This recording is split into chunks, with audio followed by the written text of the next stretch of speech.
I want to thank several people. Lawrence Bond, who lives in Cayuga Falls, and Gregory Tyler, who many of you know, for helping me with the Thomas Bond connections, and particularly in Tennessee, and Gregory for some of the help with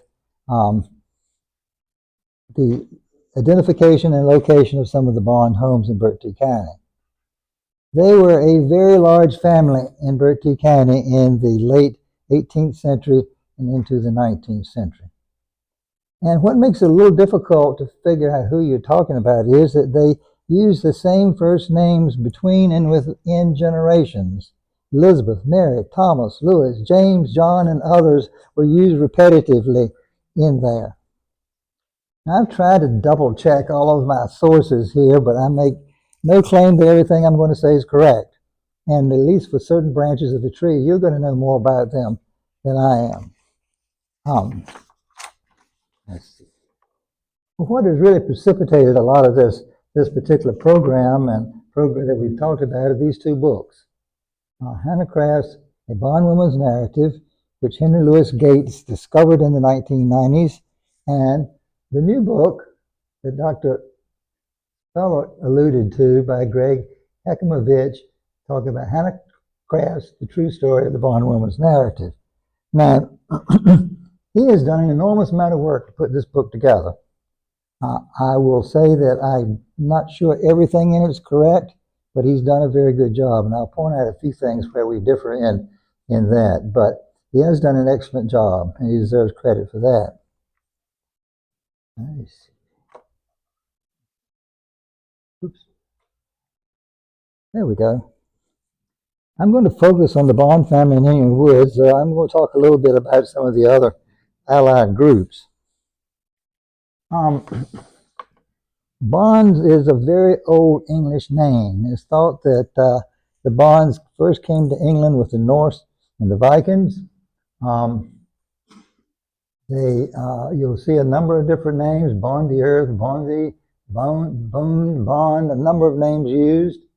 The first Bonds began to come to America, to the English colonies in the 1600s, and small groups settled from New England to Georgia. Now, the first Bond that we can verify being in Berkeley County, I thank Gregory for this, is Thomas Bode or Bond Sr. He purchased land in Berkeley County in 1735, and he also at the same time purchased land along Grindle Creek in Pitt County. He is known as the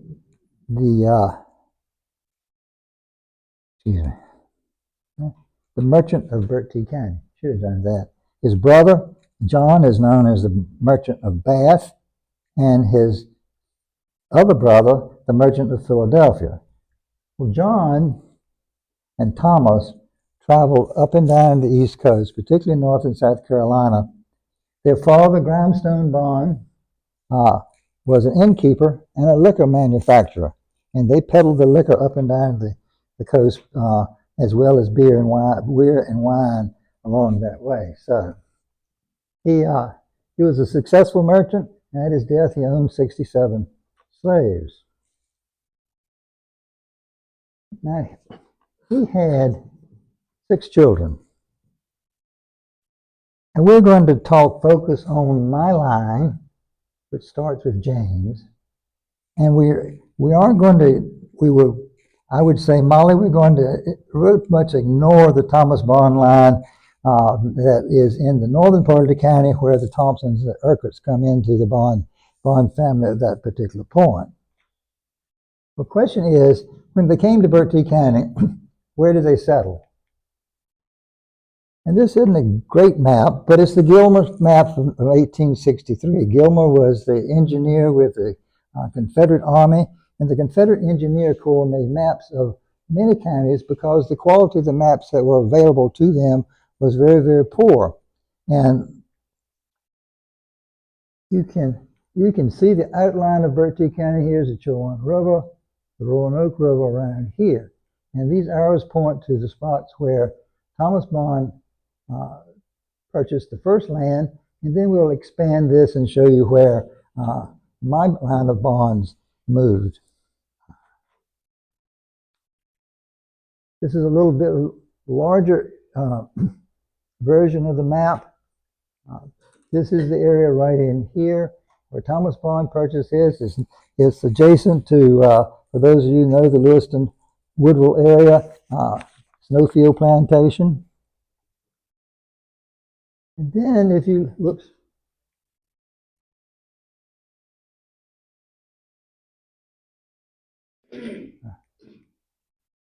If you expand this area, this is the area where most of the bonds that are related to me settled. From Windsor down to Clinton, around the Speller's Road, down beyond what is Highway 17 today in this general area. And you can see bond names here in this Confederate map.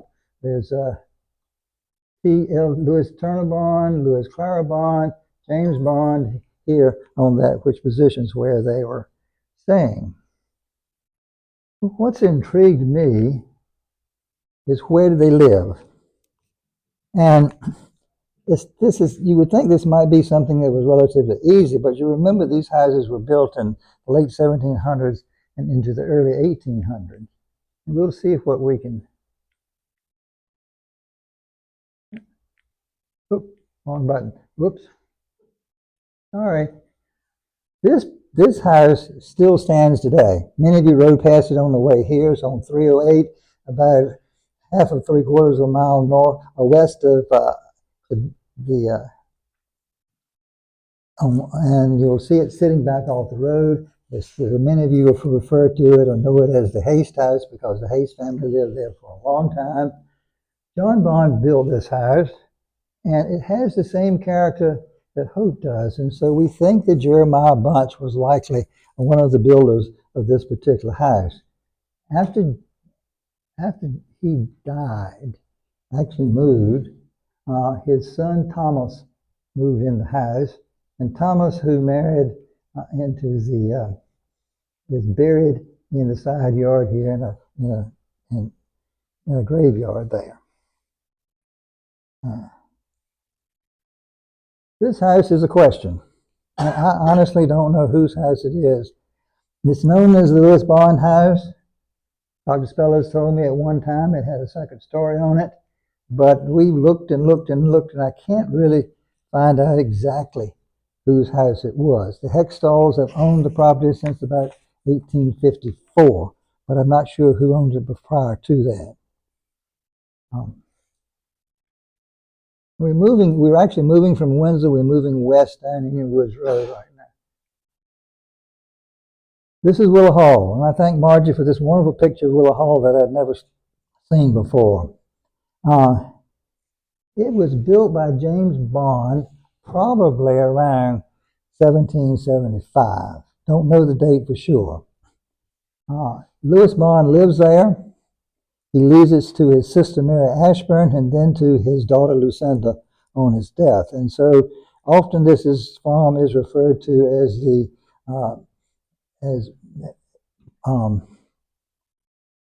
Wheeler farm because of Lucinda's marriage into the Wheeler family.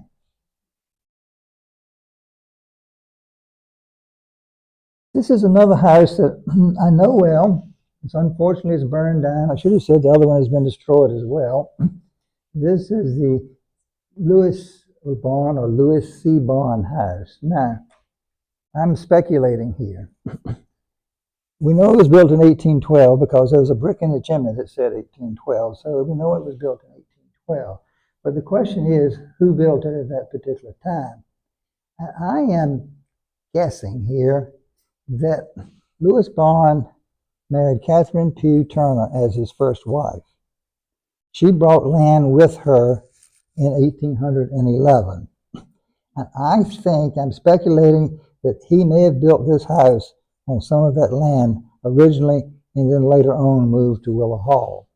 It burned, unfortunately, about 30 or 35 years ago, and there's really no remnants of it there anymore.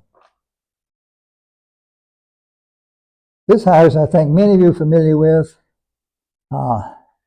Liberty Hall, fortunately, has been rescued and fully restored.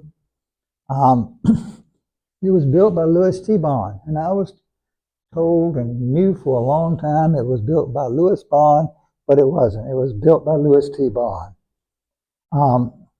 He moved to Tennessee in 1867.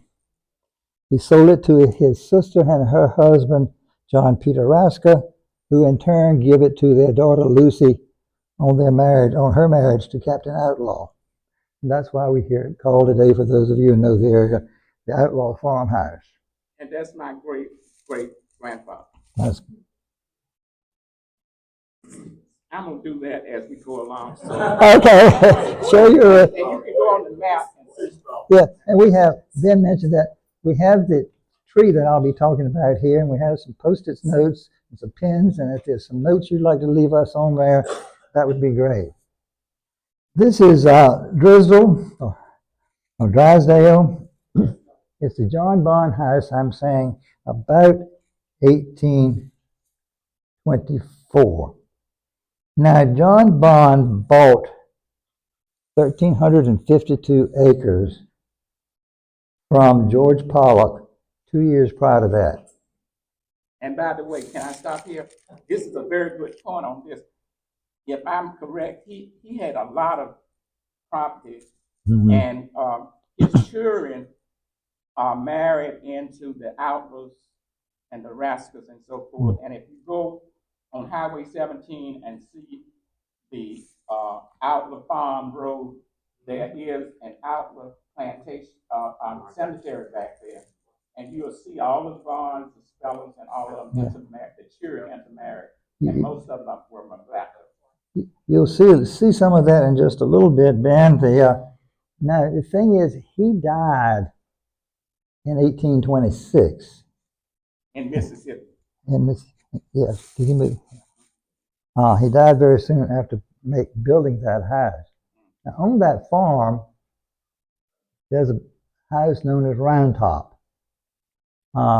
It's a very old house.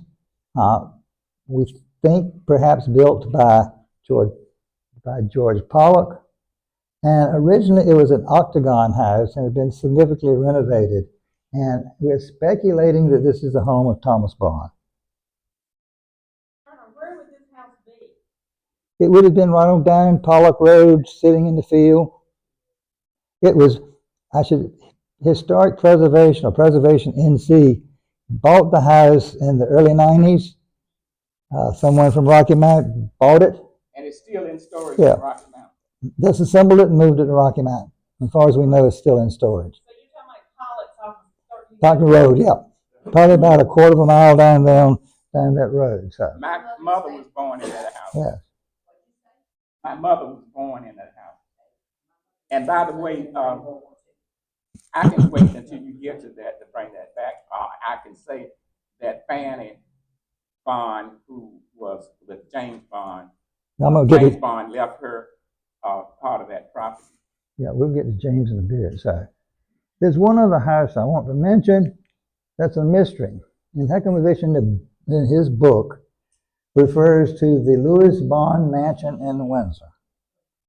And I have no idea what he's referring to, and none of my kinfolks or anybody else with memories know what he's referring to. So I don't know where that house was or if it ever existed. I know where the house is at. The house is right there where Rasco Farm at. The Rasco Farm, the Bond house is right there on the corner.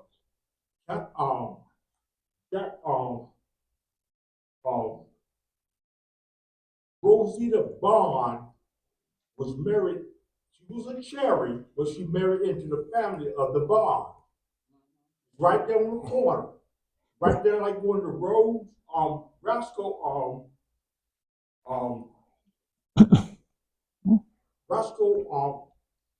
down that mill pond, where the mill pond is, down there. But in his book, he says this house is 10 miles to the east of Willow Hall, not north, but to the east. So I don't know what he's referring to.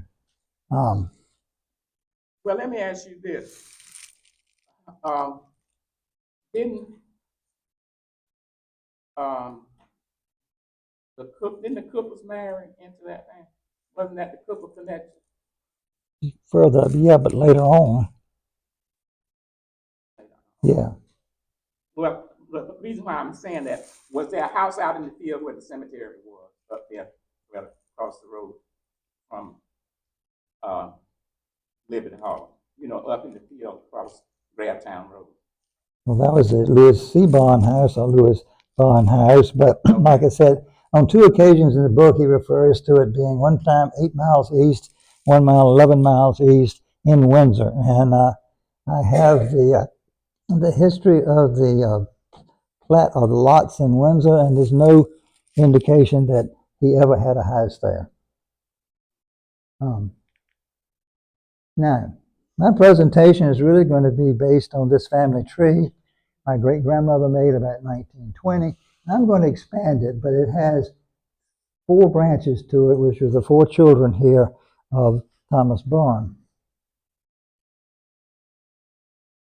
Or James Bond, I should say. We're going to be looking at the branches here from Lewis Bond's branch, John Bond's branch, and Thomas Bond's branch.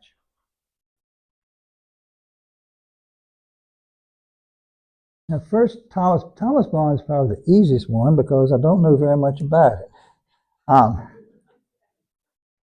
The person of interest in this branch, well, I'll explain more, is Thomas Bond here, who is Thomas Bond Jr., that you'll see referred to in Hecklemanvich's book.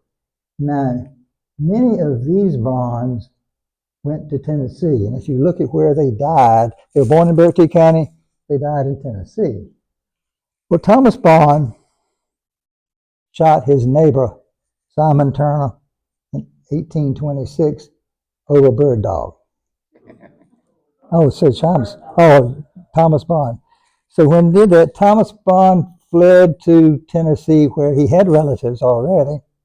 And at that particular time, you couldn't be prosecuted if you aren't within the same state. So he moved there. So there's a big Tennessee connection, which I will talk about. And I've enjoyed learning about this. And again, I have to thank other people for that. They settled in 2 counties in southwestern Tennessee, Madison and Haywood counties. And this is an older publication right here that we have looking at the descendants of Thomas Bond and the other Bonds in that county. This list is now up to about 12,000 cousins that we have in Tennessee, Ohio, Kentucky, and through that area. They've done a really amazing job of putting all that together. Now, a few things about Thomas Bond. They said he moved from North Carolina in 1826. And this is some information that you can get from the historical websites there in Tennessee. They say he built one of the greatest fortunes in Tennessee. He operated his own steamboat to carry supplies. He was the largest taxpayer in the county before and after the Civil War. His wealth was based on cotton, which was primarily farmed with slave labor. And prior to the Civil War, he owned over 500 slaves. So he was a very big farmer indeed. And his home is still standing there. Now, James Bond followed his Uncle Thomas to Haywood County in 1836. He also became very, very wealthy. And just before the Civil War, he owned 5 plantations and more than 17,000 acres of land and 220 slaves. So he was a very big person. Now, he was shrewd, I guess I should say, in where he had put money in banks in New York and otherwise prior to the Civil War. And then when the Union forces, which were up and down the Mississippi, occupied the county, he swore allegiance to them. And as a result, he was able to save much of his property. And after the Civil War, was still one of the richest men in the county. He was very generous with his money. He gave it for the Brownsville Baptist Female College, the Brownsville Baptist Church, and other charitable organizations in the area. And this is his house. Fortunately, a lot of these have been passed down in the family and still are being restored. Now, the name that you hear most often when referring to the Bonds in Berkeley County is Louis Bond. He was born in 1888, died in 1851. He was a member of the NC Senate for 2 terms, the NC House for 2 terms. He was sheriff in Berkeley County for 10 years, deacon in the Baptist Church for a very long time, and he was executive committee for the Chowan Association. Now, when you say the word Louis Bond, my question is, which one? Right. If you look at Louis Bond, this is Louis Bond, my second great grandfather. But if you look on this family tree, there's 6 other Louis Bonds. Now, So, one of them went to Mississippi. I don't either. We're going to go through this branch, and let me get my notes over here because I may well forget something I want to say.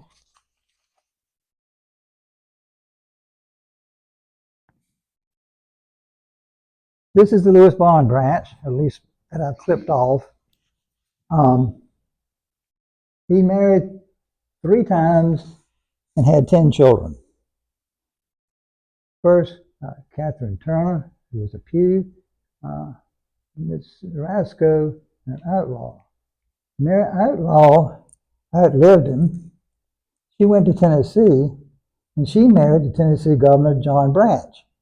John Branch was a bit unusual in that he was also had been governor of Florida, which is very interesting. So it shows that she moved into what was a very prominent family in Tennessee at that time. Now,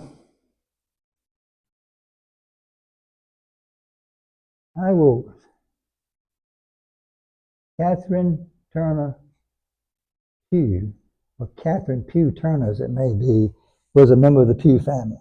The Pugh family was an old Berkeley County family, was very prosperous, very large. Whitmore Hill Pugh led his family to Louisiana in the 1830s. His house still stands in Woodville today. There he and his extended family, which were owned at one time 40-some thousand acres of land and 1,910 slaves. He was the largest slave owner in Louisiana. And I believe these were probably mostly sugar plantations at that time. Now, when the Civil War ended, they consolidated everything back in Louisiana, and we had the genealogy and so forth done at one of our first presentations. And the people said that what they did, they had 14,000 acres here, and they deeded it out at the end of the Civil War to the slaves. And some people didn't like the idea. And we found a note. Edward Ralph Outlook was the sheriff, and he had written a note saying that, well, let them have it. They're not going to pay the taxes, and we'll get it anyway, which is exactly what happened. They didn't pay the taxes. Yeah. And eventually it went back to some of the other. There's another very interesting thing about Catherine Turner. Her first husband was Thomas Turner. Now, he died after about a year or so, when she was still under 18. His grandfather was Hannah Turner's brother, David Stone's wife's brother. So, very interesting connection with her here. The oldest Bond son was William Bond. He was born in Willow Hall. He moved to Tennessee in 1836, and just as a bit of a sidelight, he married his stepmother's daughter. So, That's interesting. yeah. And if you look at this is a very interesting branch, and one we'll talk about more. But off of this branch, you see several family members. Off of this corner right here, you'll find our immediate past president, Joe Cooper's family comes off right here. And up here, you'll see that Julia Wheeler marries into the Worthingtons, which leads us to Margie Worthington's family, and Samuel Worthington, who's Margie's great-grandfather, is up here on this line right here. We come down, this is where my grandfather Sutton comes from. It's Esteban bears, follow down here to Louis Bond Sutton, to Mary Tedlock, and comes into Louis Bond Sutton, who was my great-grandfather. Interestingly, his son then marries my grandmother. This line you will see repeated again, but James Bond marries his first cousin, Sally Bond. Married who? His first cousin, Sally. Sally. Yes. Is that Judge James Bond? I don't know. I think it is. Sure, y'all can ask lots of questions that I'm unlikely to know the answers to. So, if that is the James Bond, I think I got it started. The reason why I did that, he lived up on Highway 17 in a house right across the road from out the farm road, and connected in the slave cemetery and all that stuff is over in there. And he had 3 children by Dinah Bond, who was my great grandmother. And then the 3 children married into the Gillum family and the Rasker family and one other family, and on the land up here. You know where Rosetta's restaurant? See, we own all of that right now. I ended up with that when all of them died out. If you look at this branch now, Louis C. Bond branch married Annie Carter. This is my direct line. She was a very pretty woman. She died in childbirth at the age of 21, and she had 2 small children, Clara and Turner Carter Bond, and Miss Penny, who was a house slave, raised the children for him at that point in time.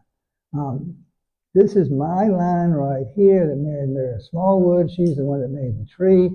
She had 3 children, or 2 children, I guess. Actually, she had 5, but anyways, 2 that survived.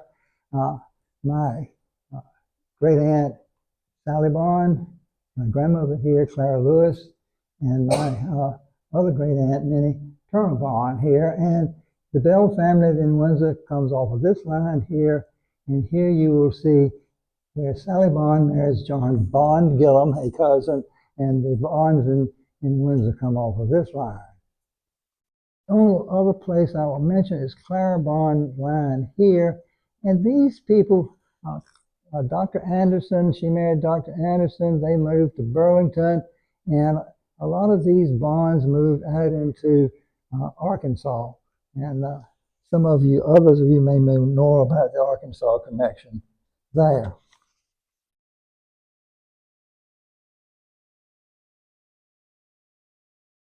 Now, John Bond, I think, was probably the wealthiest of the Bonds. He owned a very large amount of land in there. And as we mentioned earlier, he died relatively young in 1826, after he'd purchased what we call the Pollock Farm or Pollock area in here. Now, if we look at the lower part of the tree, which is his, you see several things. James Bond moved to Tennessee in 1836. And a lot of the family moved to Tennessee with him. Thomas Bond, who married Sawyer P. Rasco, lived in the Haste house. They're buried in the Haste Cemetery. There you'll see there. Now this right here, Sally Bond and James Bond, is the very same branch that you see here where these two first cousins married, Sally and James Sutton. If we go more out on the end of the land here, we see here's where Betsy Bond marries Wiley Gillum. Gillums were a very old Bertie County family. They had a large plantation house about a mile east of here on 308. And I think the house was torn down, I've been told, Ben, and some of the flooring and other wood was used in the restoration of the mansion. Here. Yeah, mansion. So, well, I hadn't planned to do it that way, but I can do it since you brought it up. That's the connection of the Gillums there. Elizabeth Bond. Did y'all call her Betsy Bond? Anybody know what I'm talking about? But anyway, I'm connected to the Rascals, the Bonds, and the Gillums through that thing. this is another thing. You go through these records, which are mostly written records, and in one place, the individual will be called Betsy Bond. Another place, it'll be Elizabeth Bond. Right. And so you really don't know exactly who you're looking at until maybe you can find a birth date or death date, and then you can match them up there. So, well, it's Elizabeth on the thing. The one I have over there, I thought it was Elizabeth, but I do have it in that book. The last book that was done she is Elizabeth Bond, but I understand they call her Betsy. my son here, Louis T. Bond. You remember I said Louis T. built the Outlaw farmhouse. He moved to Tennessee in 1867, and he was murdered there several years later. His uncle James was being attacked. He went to save him and was murdered in Tennessee. You think somebody followed him over there and got him? They were trying to get him here. They were really mad. Well, there's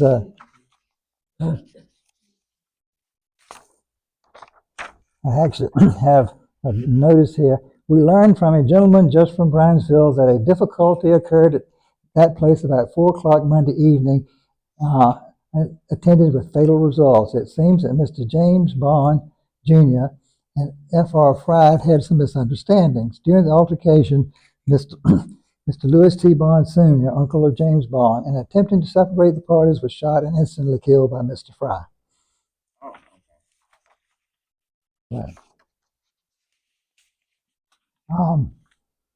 Looking at some more branches here.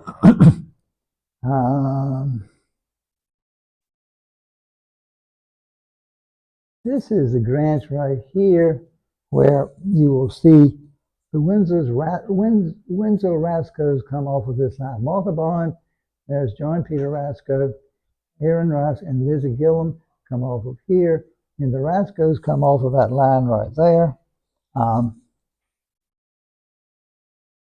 This we talked about Lucy Rasco that married Edward Outlaw.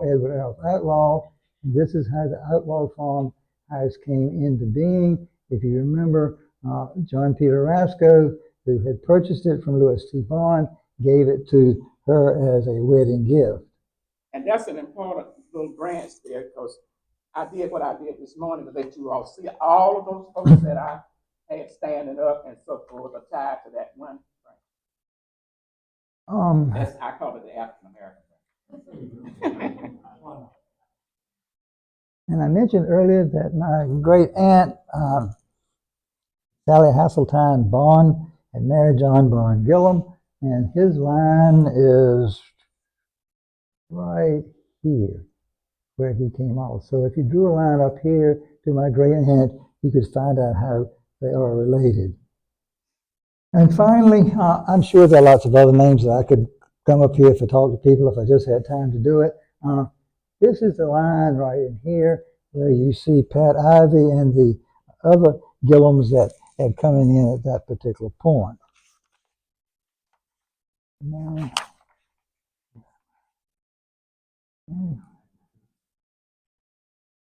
what I want to talk about now is Hannah. I'm going to find my place here.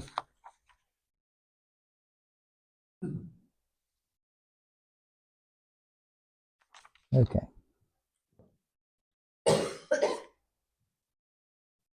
Now, Hannah, according to Hekimovich's book, and it's probably right here, he grew up on the pews. He says they're Quitzner plantation. I wonder if it's not Quiraki.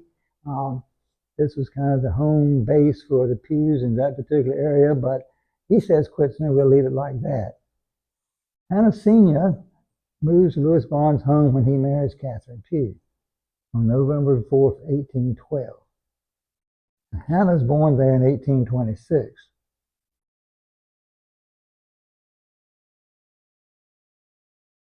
William Pugh Bond marries Lucy Roscoe. Yeah, remember that's his stepmother's daughter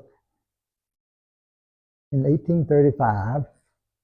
Louis Bond gives Hannah Sr. to her as a wedding gift. He then moves to Tennessee in 1836. So we have here, she moves here.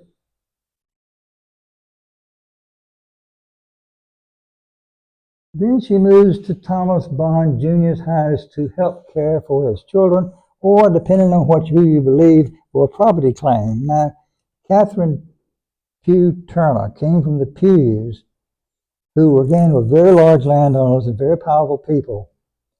Because she had been married only 1 year or less to Louis Bond, they claimed that Hannah Sr. really still belonged to the Pughs. But she was sent over to Thomas, I guess, to kind of disappear a little bit for a while. Maybe that's what it was. I'm not sure. Now, we have who is Thomas Bond Jr.? Here's where I have a disagreement with Dr. Hekimovich. He refers to him as Thomas Bond's adopted nephew, i.e., John Bond's son. But I have Thomas Bond's Bible. And very clearly in Thomas Bond's Bible, you see here, Thomas Bond Jr., born November 13th, 1813. So I think Thomas Bond Jr. was on the line where I have just put it. So anyway, we have her at this point. In about 1850, she moves back to Louis Bond's house. And in 1852, he moves to Lucinda Wheel's house in Murfreesboro. Excuse me? That John B. Bond, you know that represented Lewiston, North Carolina, John B. Bond's elementary school? I'm familiar with that, yeah. I heard of that? Yeah. Yes. Now, I'm going to end up with just a little bit. You can't talk about the Bonds without talking about... Right. You can't talk about the African Americans with the Bond family without talking about them as slave owners. They were large slave owners. They were large plantation owners at that time. Thomas Bond, if you remember, was the first Bond that we have a record of being in Bertie County. He identifies 27 slaves in his will. You know, in Louis Bond's will, he only names one slave, Logan. But if you look at the 1860 census, James Bond is recorded as having 45 slaves. Louis T. as a guardian, 86. And by the way, that's George, the one I'm talking. That's 45. That he was a judge. He was a judge. Dempsey, don't y'all have a picture of him?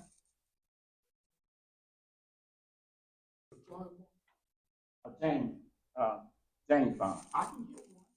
I mean, we got a picture. Dempsey's got a picture. That's his great grandfather. Then Louis T. Bond had 70 slaves and Louis C. Bond 68. Go a little further along. This is from the Confederate tax census. James Bond is shown with 2,500 acres, 54 slaves. Louis C. Bond, 2,000 acres and 50 slaves. Louis T. Bond, 1,000 acres and 76 slaves. Now, I would have to thank Molly Urquhart. You also heard of Rose Bond, right? Oh, yeah. Rose Bond. Yeah. Actually, I had to thank Gregory for this. I did not know who Mary M. and William Bond were, but they were the younger children there of James Bond, and they weren't old enough at that particular time, so this land was in receivership, not receivership, they were in custodialship, and so they owned that. And these are farms that many of you will be familiar with today. They owned the Cedar Landing farm, that a lot of you know of, and they owned Pollocks at that That's particular right. time. So, And by the way, I had a situation where I was speaking in Greenville, and some of the bonds were complaining to me that my family had married first cousins and so forth. Evidently they believe in that. And I looked at him and smiled and said, "You don't even know who you are." And the reason why I'm saying that, you see those four names there and so forth. A lot of those slaves married each other and ended up with marrying first cousins and didn't realize it. Right. So that's why we said in Berkeley County it's really unique, because just about all of the slaves, regardless of what names they are, if they're connected to those bonds, they are cousins. yes, sir. You mentioned the Pollock Farm. Was that in the east of the county near the Joanne River? No, it's about 3 miles, 4 miles west of Windsor, southwest of Windsor on Highway 17. I just end with this shield. You look and search for shields of the Bond family, the representative. You'll find half a dozen or more of them. And the reason I chose this one is because I could download it free of charge. They wanted to charge me. On that shield. Yeah. I'm a Phi Beta Sigma, and like I said, we represent. So service humanity we serve. That's our motto. And what I'm saying is to you, our representation as Phi Beta Sigma, we go back to slavery mentality. Yeah. Yeah. Regardless of what the shields look like, and they all have this argent or this silver on them. They have a chevron sable, which is this upside down V. These 3 besants or gold coins, and the motto Orbis non suffice, which is the world is not enough. And I'll end there, Dr. Speller. I probably talked too long and too much. No, I And thought that again, was good. we do have some post-it notes here and some pins. And if you'd like to put your name on there and say so-and-so is my great uncle, that's great. So